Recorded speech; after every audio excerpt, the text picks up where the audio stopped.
നാരായണീയമൃതം ദശകം 40 പൂതനൈ മോക്ഷം.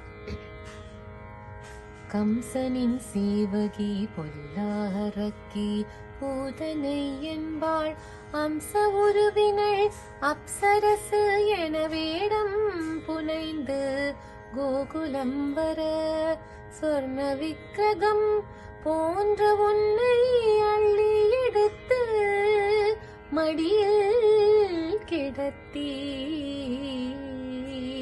கருணை இதழில் முளைப்பால் விஷமாய் மாற்றி புகட்டிட பாலுடன் வஞ்சனையாள் உயிரையும் முறிஞ்சி குடித்தீர்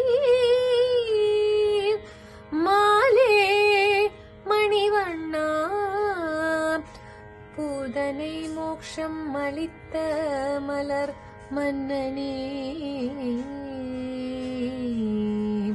குருவாயூர் தன்னிலே குடிகொண்ட மன்னனே, குருவாயூரப்பனே, தீராத நோய் தீர்த்து வாராமல் காப்பாய் என்னா